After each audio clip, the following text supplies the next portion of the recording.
छोटे से गांव में दयानंद नाम का एक कुख्यात डाकू रहता था। नाम तो उसका दयानंद था, लेकिन उसके पास दया नाम की कोई चीज नहीं थी। उसके नाम से ही लोग डर के मारे कांप उठते थे। वह निर्दयी था और बिना किसी झिझक के लोगों की जान लेने में सक्षम था। उसने अपने साम्राज्य की नींव डर के सहारे रखी थी। गांव के सबसे अमीर व्यापारी तक उससे डरकर हर महीने उसे भारी रकम चुकाते थे, ताकि वह उन्हें परेशान ना करे। एक दिन हमेशा की तरह गांव के सबसे धनी व्यापारी वल्लभ के घर पहुंचा। अपने अभिमान से भरे स्वभाव के अनुसार उसने व्यापारी से पूछा, वल्लभ, तुम जानते हो कि मेरा समय कितना कीमती है, और मैं यह भी जानता हूं कि तुम्हारी तिजोरी कितनी भारी है। फिर भी मैं यहां तुम्हारे द्वार पर क्यों खड़ा हूं? इस अपमान की क्या कीमत होगी? दयानंद जी, माफ करना, मेरा इरादा आपको नाराज करने का नहीं था। ये महीना सचमुच बहुत बुरा गया। मेरे कपास का नया खेप बंदरगाह तक पहुंचने में अटक गया था। आप तो जानते हैं, व्यापार ये तो जुआ जैसा है। जुआ? मेरे लिए यह जुआ नहीं है, यह वसूली है, और मेरी वसूली कभी नहीं रुकती। तुम मुझे बहाने मत दो वल्लभ, तुम मुझे डर दो। तुम्हारा डर मेरी सबसे बड़ी आय है। अगर तुम गरीब हो गए तो मैं तुमसे पैसा लेना बंद कर दूंगा, लेकिन तुम अमीर हो, और तुम अमीर इसीलिए हो क्योंकि मैं तुम्हें सुरक्षा देता हूं मेरी नजर से। अगर मैंने अब और बहस की तो यह मुझे मेरे ही घर में मार डालेगा। इसकी निर्दयता गांव की हवा में घुली हुई है। मैं समझता हूं दयानंद जी, मेरा माफ करना, मैं अभी व्यवस्था करता हूं। वल्लभ सेठ तेजी से अंदर जाता है। दयानंद अपनी जगह पर स्थिर खड़ा रहता है, जैसे कोई शिकारी शिकार का इंतजार कर रहा हो। कुछ देर बाद वल्लभ सेठ नोटों की कई गड्डियां लेकर आता है।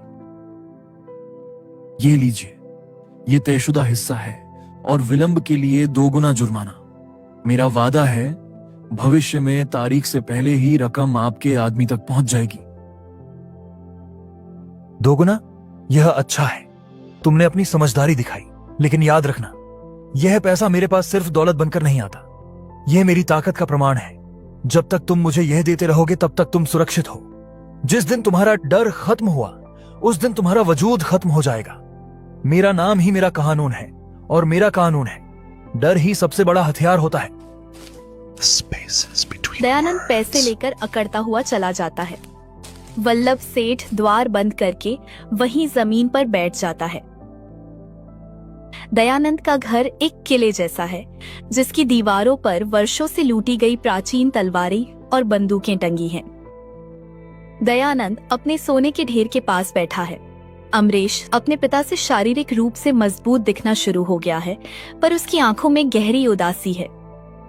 अमरेश, इधर आओ। तुम्हें समझना होगा कि हम बाकी गांव वालों की तरह नहीं हैं।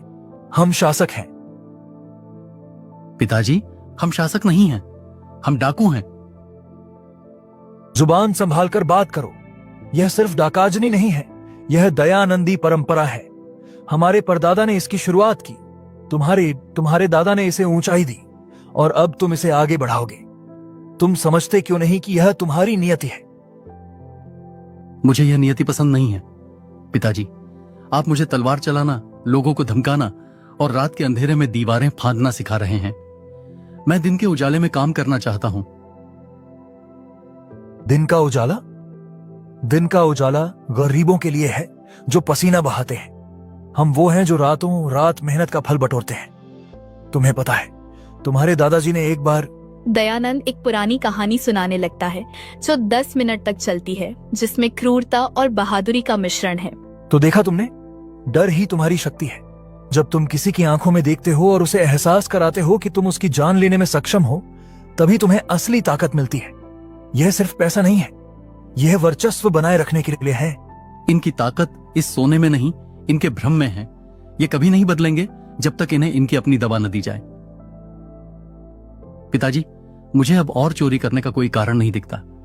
आप धन से भरे हैं, अब हमें एक बाजार में एक बड़ा सा गोदाम क्यों नहीं खरीदना चाहिए?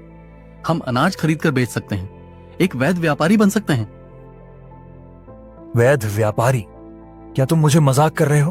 वह काम कमजोर करते हैं। हम तो वह हैं जिनके नाम से व्यापारी अपनी पैंट गीली करते हैं। चोरी करना मजबूरी नहीं, पेशा है।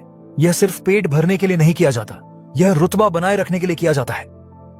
जाओ जाओ, इस दुनिया में अपनी ईमानदारी आजमाओ। मैं तुम्हें चुनौती देता हूं, जाओ और खुद मेहनत करके 1 रुपया कमाओ। मैं तुम्हें 1 महीना देता हूं। जब तुम भूख से मरोगे, जब तुम्हारे कपड़े फटे होंगे, जब लोग तुम्हें ठुकराएंगे, तब तुम मेरे पास लौटोगे और मैं हंसूंगा, मैं तुम्हें गले लगाऊंगा और तुम खुद स्वीकारोगे कि दयानंद का रास्ता ही एकमात्र रास्ता है। मैं आपको गलत साबित करूंगा। मैं तभी लौटूंगा जब आप समझेंगे कि ईमानदारी की जिंदगी क्या होती है।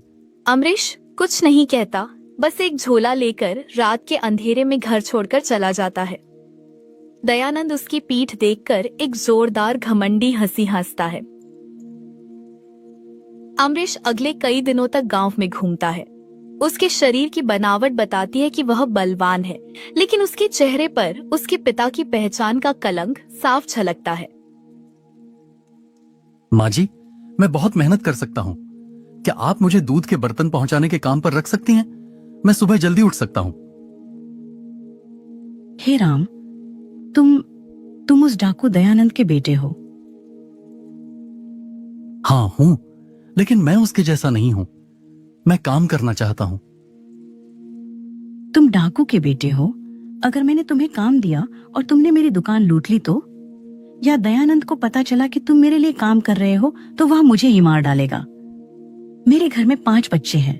बेटा, तुम यहाँ से जाओ, मेरी दुकान पर मत दिखना। अमरीश उदास होकर जाता है। वह एक वृद्ध बढ़ई शिवराम के पास पहुंचता है।